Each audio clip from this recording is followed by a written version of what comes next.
नमस्कार, मैं हूं रत्ना और आप देख रहे हैं सी न्यूज़ भारत। आए रुख करते न्यूज़ बुलेटिन की ओर। बात होगी आगरा की, जहां सेमरा मेले में आयोजित स्वास्थ्य शिविर में करीब 600 लोगों ने निःशुल्क इलाज कराया है। साथ ही बात होगी इटावा की, जहां आदर्श गुरुकुल आवासीय विद्यालय में मेधावी छात्रों को सम्मानित किया गया। तमाम खबरों पर विस्तार से चर्चा करेंगे।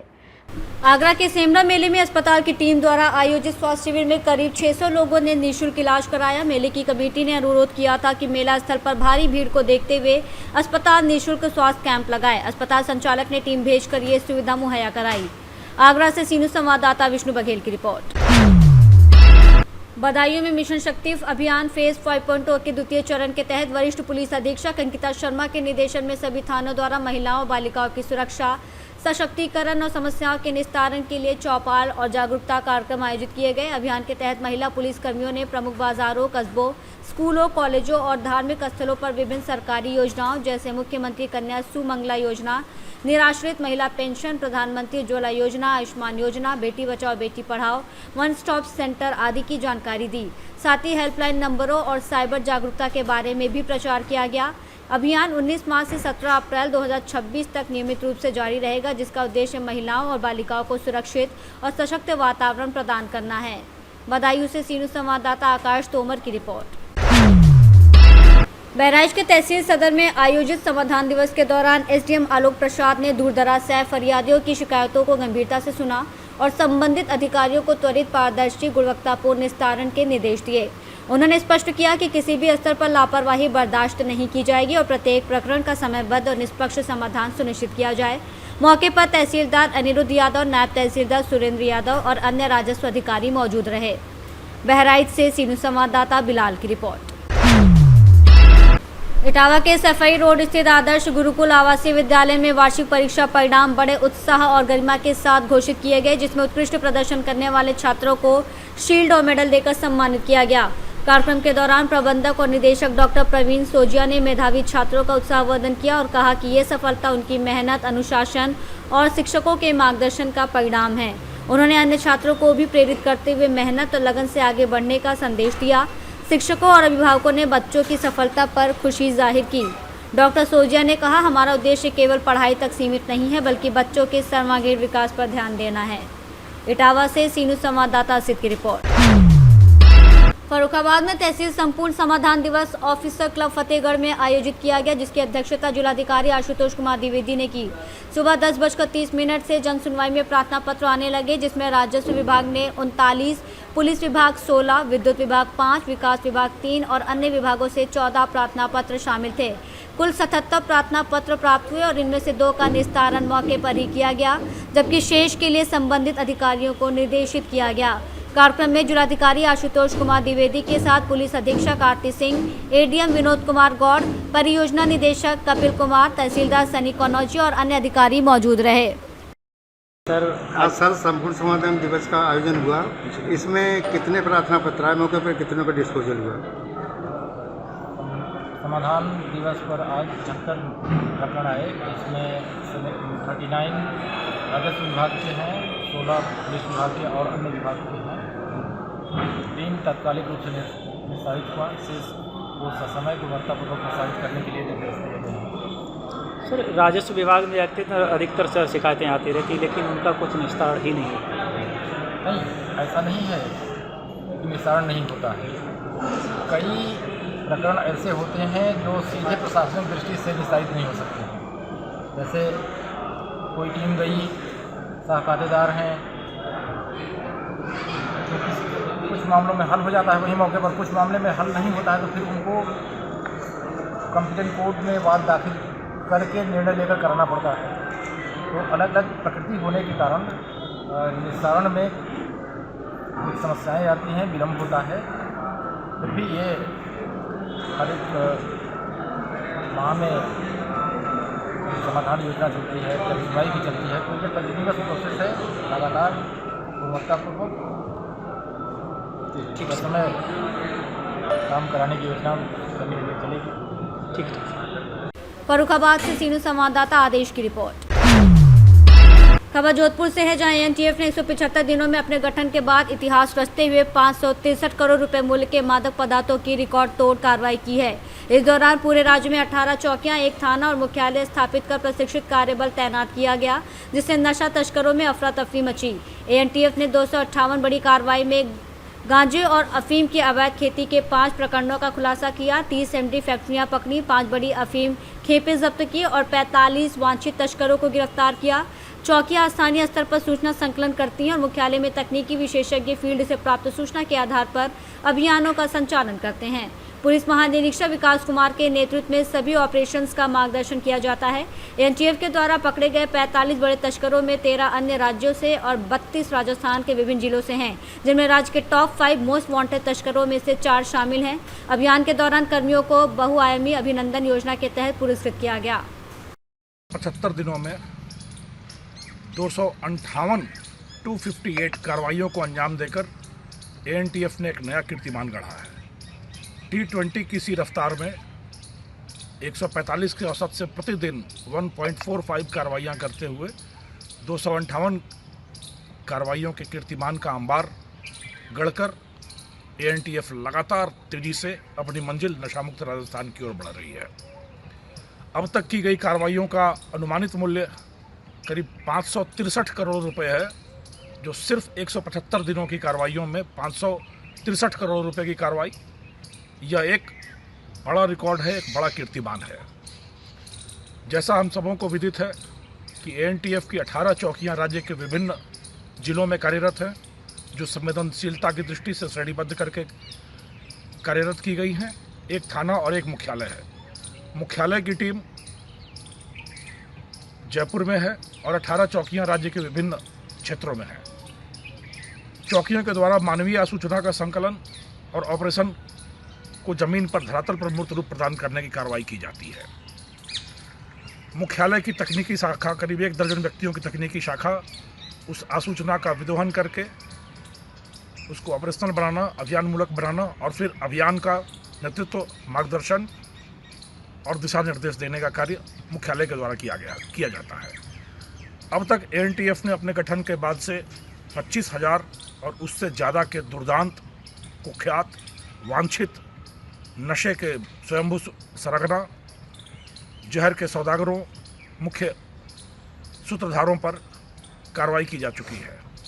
करीब 6 अलग अलग राज्यों से 44 दुर्दांत तस्कर गिरफ्तार किए गए हैं, जिनमें विशेष रूप से एमडी के मुख्य सूत्रधार, जिनको ऑपरेशन विषाणु बाहु चलाकर, ऑपरेशन जेंटल मेंटल चलाकर, ऑपरेशन 7th हेवन चलाकर, ऑपरेशन जिंजर लायन चलाकर, ऑपरेशन मदानिश चलाकर, ऑपरेशन मदाभृत चलाकर पश्चिम बंगाल, पंजाब, हरियाणा, मध्य प्रदेश, गुजरात जैसे राज्यों से इन तस्करों को गिरफ्तार करके करीब 11.5 लाख रुपए के इनामी तस्कर एएनटीएफ ने अब तक गिरफ्तार किए हैं। इसी तरीके से करीब 210 से ज़्यादा कार्रवाइयों में 227 किलो अफीम, 10,000 किलो से ज़्यादा डोडा चूरा, 265 किलो गांजा, 8 किलो एमडी, 18,000 से ज़्यादा गांजे के पौधे, 8 लाख से ज़्यादा अफीम के पौधे, करीब 30,000 टैबलेट, करीब 500 ग्राम एमडीएमए के विभिन्न राज्य के अलग अलग क्षेत्रों में कार्रवाई करने में और सफलता हासिल करने में एएनटीएफ की टीमों को सफलता मिली है। अब तक एएनटीएफ के गठन के बाद करीब 2 दर्जन एमडी की फैक्ट्रियों का पर्दाफाश हुआ है, जिसमें से 6 में प्रत्यक्ष रूप से एएनटीएफ ने कार्रवाइयाँ की हैं, जिनमें जालौर में अत्याधुनिक स्वचालित फैक्ट्री भी शामिल है। इसी तरीके से राज्य में अफीम और गांजे की खेती के विरुद्ध गाज गिराती हुई एएनटीएफ की टीमों ने करीब आधा दर्जन कार्रवाइयाँ की हैं, जिसमें ऑपरेशन अंतःस्फोट, ऑपरेशन गांजार्जन, ऑपरेशन सस्य विषम चलाकर उदयपुर, जालौर, भीलवाड़ा, बालोतरा, झालावाड़ जैसे जिलों में बहुत दुर्गम, पहाड़ी, बीहड़, जंगली स्थलों पर अफीम और गांजे की खेतियों पर एएनटीएफ की टीमों ने लगातार कुठाराघात किया है। इन सभी कार्रवाइयों के माध्यम से माननीय प्रधानमंत्री महोदय के संपूर्ण भारत को नशा मुक्त भारत बनाने की योजना में राजस्थान अगुवा बनकर सबसे आगे चल रहा है और अपनी कार्रवाइयों के दम पर नशे के स्वयंभू सौदागरों, जहर के व्यापारियों और मादक पदार्थों के काले कारोबारियों पर लगातार कुठाराघात करते हुए, उनको ध्वस्त करते हुए, उनमें अफरा तफरी और दहशत का माहौल बनाने में एनटीएफ की टीमें पूर्णतः सफल हुई हैं। राज्य पुलिस, राजस्थान पुलिस, सिस्टर इकाइयाँ और एनटीएफ मिलकर बहुत जल्दी राजस्थान को पूर्णतः नशामुक्त करने की दिशा में अग्रसर होंगी। यह मील का पत्थर स्थापित करेंगी और पूरे भारत के लिए, पूरे भारत के अलग राज्यों के लिए एक अनुकरणीय उदाहरण, कंधे से कंधा मिलाकर साथ चलते हुए पूरे भारत से नशे को मुक्त करके अपने राज्य को, अपने राष्ट्र को नशा मुक्त, निर्मल, स्वच्छ और स्वस्थ भारत, जो सिर्फ विकास की दिशा में, समृद्धि की दिशा में और विश्व गुरु बनने की दिशा में अग्रसर होगा, उसके लिए यह गिलहरी योगदान राज्य की नवगठित एनटीएफ की टीम की तरफ से किया जा रहा है। मैं उम्मीद करता हूं लोगों का साथ इसी तरीके से मिलता रहेगा, टीम का मनोबल इसी तरीके से ऊंचा रहेगा और हम सब मिलकर एक मिलकर 11 बनकर राज्य से इस नशे के महादानव का पूर्णतया विनाश करने में सक्षम होंगे। धन्यवाद। जय हिंद। जोधपुर से सीनू संवाददाता आनंद शर्मा की रिपोर्ट। कन्नौज के सौरिक थाना क्षेत्र से एक सनसनीखेज मामला सामने आया है, जहां एक युवक की संदिग्ध परिस्थितियों में मौत के बाद परिजनों ने हत्या का आरोप लगाया है। मृतक धर्मेंद्र सिंह की मां चंद्रकली ने जिलाधिकारी को प्रार्थना पत्र देकर आरोप लगाया है कि उनके बेटे की पत्नी शिवानी ने अपने कथित प्रेमी सोनू शाक्य और अन्य परिजनों के साथ मिलकर साजिश के तहत हत्या की और घटना को आत्महत्या का रूप देने के लिए शव को कमरे में लटका दिया। पीड़िता का कहना है कि घटना के समय घर का दरवाजा अंदर से बंद नहीं था और बच्चों ने ही पड़ोसियों को सूचना दी, जिसके बाद मामला सामने आया। आरोप है कि पुलिस ने मामले में गंभीर धाराओं के बजाय हल्की धारा में मुकदमा दर्ज कर आरोपियों को बचाने का प्रयास किया और मुख्य आरोपी को हिरासत में लेने के बाद छोड़ दिया। अब पीड़ित परिवार ने प्रशासन से मांग की है कि मामले की निष्पक्ष जाँच कर सभी नामजद आरोपियों को गिरफ्तार किया जाए और हत्या की धाराएं बढ़ाई जाएं। कहाँ की रहने वाली हो? कर रही थी। क्या मामला है? अभी कहाँ पर आई हो? कन्नौज। क्या मामला है? मामला ये है, बहू लड़का झगड़ा हो तो बहू दूसरे लड़का से लगी थी, उसने मार डालो। जो किसे? बहू ने मिलकर मार डालो हमारे बेटा का। क्या नाम था आपका बेटे का? धर्मेंद्र सिंह। कब शादी हुई थी आपके बेटे की? अब 7 साल है भाई है। 7 साल है? हाँ। बेटे की कब आपको जानकारी मिली कि आपके बेटे की मौत हो गई? कैसे जानकारी मिली थी? हम घर पर रहते नहीं, बहू हमसे लड़ी सो हम घर से बाहर चले गए थे रिश्तेदारी में। कहाँ का मामला है? कर्री का है मामला। आपका किस पर आरोप है? वो कहना सोनू शाक का है, वो मेरी बहू से लगो तो। अब सोनू शाक ने और मेरी बहू ने मिलकर बेटा को मार दो, फांसी पे टांग दिया। तो ये सोनू शाक आपकी बहू का क्या है? क्या जानकारी, लोगों का रिश्ता है? कुछ जानकारी है? मोहल्ले का है मतलब। आपके? हाँ। अच्छा। वो उसी पर राजी है मतलब। क्या आज आप किस लिए आए यहाँ पर? क्या मांग है, क्या चाहते हैं? पुलिस कार्रवाई नहीं करती है। एप्लीकेशन दो तो उसको पकड़ लिया, फिर छोड़ दिया। मामला ये कर्री का। कन्नौज से सीनू संवाददाता शिबू सैनी की रिपोर्ट। कन्नौज में जिलाधिकारी आशुतोष मोहन अग्निहोत्री और पुलिस अधीक्षक विनोद कुमार ने संपूर्ण समाधान दिवस के अवसर पर तहसील सदर में आयोजित कार्यक्रम में जन शिकायतों को गंभीरता से सुना और पुलिस और प्रशासनिक अधिकारियों की मौजूदगी में मौके पर ही समाधान कराने के निर्देश दिए। अधिकारियों ने संबंधित विभागों को स्पष्ट कहा कि शिकायतों का निस्तारण पारदर्शी, गुणवत्तापूर्ण और निर्धारित समय सीमा के भीतर किया जाए। जनता की समस्याओं के त्वरित समाधान में कोई लापरवाही बर्दाश्त नहीं की जाएगी। कन्नौज से सीनू संवाददाता शिबू सैनी की रिपोर्ट।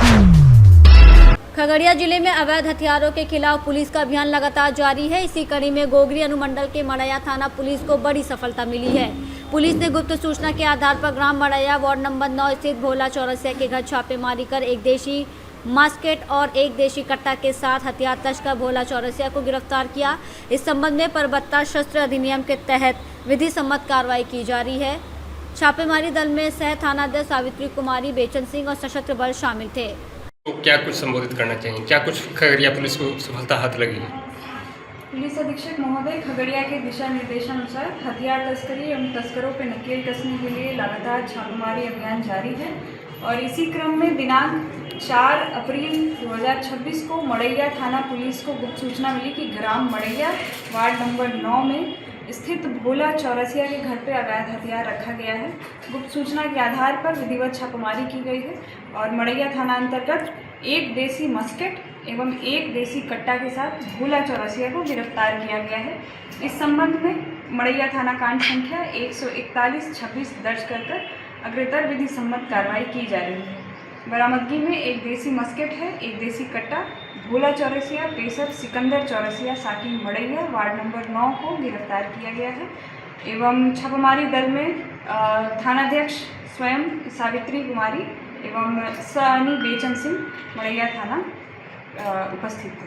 धन्यवाद। क्या पूर्व में भी कुछ आपराधिक मामले दर्ज रहे हैं? क्या कुछ आपराधिक इतिहास? आपराधिक इतिहास नहीं रहा है। ये इनके घर पे बस सूचना मिली कि हथियार रखा हुआ है, तो वहाँ से हमने बरामद किया। मैडम, बार बार इस तरह का आपराधिक घटना हो रही है, इस पर क्या पुलिस प्रशासन क्या पहल कर रही है? आज से पिछले दिन भी ऐसा घटना हुआ था, बंद की दिन बता दें। खगड़िया से सीनू संवाददाता उमर खान की रिपोर्ट। शाहजहांपुर जिले के बंडा थाना क्षेत्र के मेन चौराहे पर आज सुबह पूरनपुर रोड से आ रहे ट्रक और बिलसंडा रोड से आ रहे पेट्रोल टैंकर की जोरदार टक्कर हो गई। टक्कर इतनी जबरदस्त थी कि दोनों वाहन बुरी तरह क्षतिग्रस्त हो गए, लेकिन ट्रक चालक बाल बाल बच गया। प्रत्यक्षदर्शियों और स्थानीय लोगों ने बताया कि चौराहे पर गोल चक्रव्यूह न होने के कारण दुर्घटनाएं अक्सर होती रहती हैं। राहगीरों ने तुरंत पुलिस को सूचना दी, जिसने मौके पर पहुंचकर वाहनों को हटाया और मामले की जांच शुरू कर दी। स्थानीय निवासियों ने प्रशासन से मांग की है कि चौराहे पर ट्रैफिक व्यवस्था सुधार कर गोल चक्रव्यूह बनाया जाए, ताकि भविष्य में इस तरह की घटनाओं से बचा जा सके। शाहजहांपुर से सीनियर संवाददाता रवि कुमार की रिपोर्ट। बुलेटिन में फिलहाल इतना ही। देश और दुनिया की तमाम बड़ी खबरों के लिए देखते रहिए सी न्यूज़ भारत।